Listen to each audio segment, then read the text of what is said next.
2, 3, 4. 1, 2, 3, 4. 1, 2, 3, 4. Turn the beat back.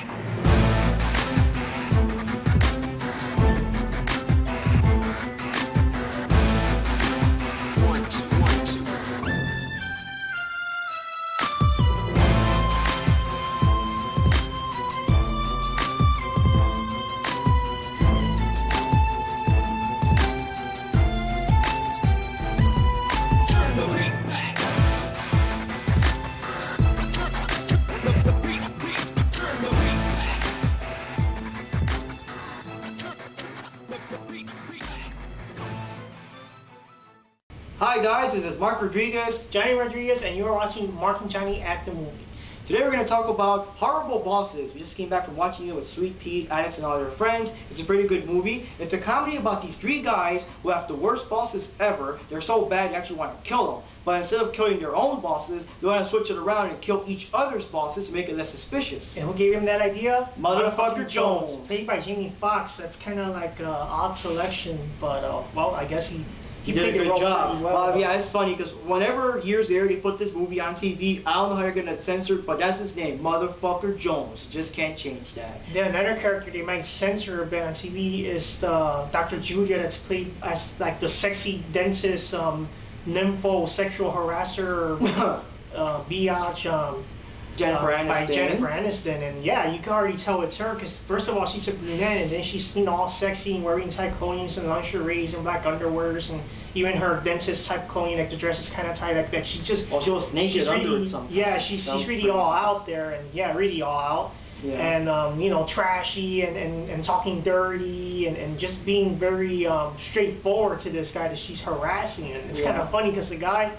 Like most guys, like, hey, I wouldn't mind getting a piece of that, but the thing is that he has his fiance, so he doesn't want to cheat with his fiance, so he's kind of struggling with trying to be faithful with a sexy boss like her, you know, trying to get all over him. So yeah, it's kind of cool. Well, before we get back to Jennifer Aniston, we got some other people. We have Jason Bateman, which is one of the good guys of the movie, and well, I remember him from the comedy show, like a sitcom called Valerie, which was later called Valerie's Family, later called Hogan's Family. It had Sandy Duncan in it too. I don't know much of his recent stuff, but I recognize him there. He's like, whoa, dude grew up. And of course, you already mentioned Jamie Foxx, mentioned Jennifer Aniston. Jason Bateman's boss in the movie is played by Kevin Spacey, which of course was also Lex Luthor in the Superman Returns movie, and he played the asshole part pretty good. Because he was the worst boss of all three. The other boss was a cokehead who was basically all fucked up, and he was fucking up the company. He didn't care about the company he was running because he just cared about getting high and fucking girls and stuff. So yeah, so they had to kill these bosses. And back to Jennifer Aniston, yeah, she did a good role. I think it's her first bad girl role, isn't it?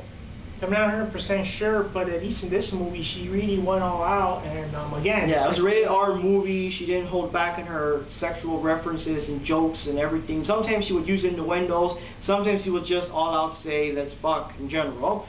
And, well, like I said, I never really thought she was all that hot when she was in Friends. I guess she was too skinny, her character was whiny or whatever. And she was also the wife in Bruce Almighty. She was just, she was cute. I don't know. But this is the movie that made me think, like, whoa, she's fucking hot and sexy. And you see her in these sexy black underwear, and she's, like, almost naked with only her dentist robe barely covering the goods and all that. And she played it believable. It wasn't like, oh, the good girl's trying to be a bad girl for the movie. No, she pulled it off. If I saw this movie first and then saw Friends later, I would have been saying, wow, that same girl's playing a goody good like Rachel, really?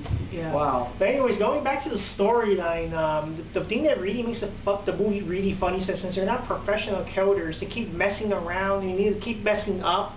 They keep dropping, like in the Coke's Head house, they drop the cocaine on the floor and they touch it all over with their hands, and they're trying to vacuum it. I mean, they take so long that you would think that the bosses would be back home. I know, they had a vacuum cleaner, they had dust in it and everything, and then the funny part is that there was so much cocaine everywhere that it was kind of like they were sniffing it, like there was no choice, right? It was like in there, and they're sniffing it, starting to get high, starting to get crazy. Gale was he's probably the funniest character in the movie, by the way. Gale was really getting high and laughing, acting stupid. They're in the car, they're trying to get away, he's still acting stupid. He's like, come on, okay, shut him up. It was just funny. It's kind of funny because like everybody's funny, but Gale in particular is like the clumsy characters, and sometimes you have to tell him to shut up already because he talks too much. Because Jason Bateman was like the more serious one. The other dude was kind of like a playa kinda, and likes to shove things in his ass.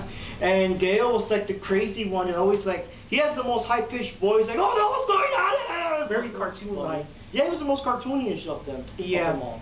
And it's funny because he saved the Kevin Spacey's boss.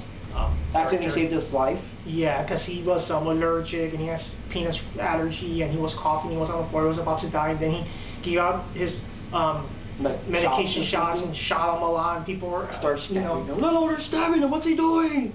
And it's funny because like they all want him dead, and yet he saved his life. This is the boss you want to kill, and you just saved his life. Well, I didn't know it was the guy. Yeah, and of course we don't want to say any more spoilers or anything, but yeah, it's a funny movie, and I think it's pretty cool. It's a cool idea. I don't know, they should have done this sooner, because who doesn't have a boss you would like to get rid of? I mean, I actually killed him. Yeah. But a boss that you would say, hey, it wouldn't be that bad if I didn't have to work for that guy every day. Although I do say that I think it would have been too far to kill Jennifer Aniston, the boss, because Dr. Julia. Yeah, because she was just, I mean, she was an info or something, but just like, I don't know, sue her for sexual harassment, but like to kill her, I don't know. Yeah, but that's kind of hard because you know, guys suing the woman for sexual harassment, that's kind of like... I know, but Kevin Spacey was an all-out asshole, and the cokehead was going to bring their company down, basically. He's going to waste all their money like a dumbass. But she wasn't, I don't know, like just show her out the window or something. He could have just gotten another job, because that's his job. Well, remember that he couldn't get another job. Oh, yeah. The economy. No, because the recession. The sex offender thing, remember? Oh yeah, he was a sex offender. Because he peed in the playground, and now he can't get a job. So elsewhere. Oh, okay. So he's okay. Well, well, we don't want to get more spoilers, but anyways, it's a good movie and it's totally recommendable. That's pretty awesome. It's rated R, mostly because the whole movie, especially Jennifer Aniston's parts, for me, those are the best parts, you know, and lots of heavy swearing, lots of sexual stuff. So not for your kids. So if you want to laugh your ass off, watch the movie, because trust me, you will. We were laughing like crazy. We were laughing. I haven't seen a good comedy in a while. I haven't seen a good like R-rated comedy in a while. This was pretty good. I think we should watch those more often. Well, anyways, that's it, right? Yeah, that's pretty good. It's a good movie. Check it out. Good actors. They all did their roles. It was great comedy. Check it out. Hell, I think we're gonna buy it when it comes out on DVD. Yeah. And remember, guys, if you have a boss you don't want to work for, call Motherfucker Jones for the best advice. All right. So it's Mark Rodriguez, Johnny Rodriguez. Thanks for watching. See you next time. See you at the movies.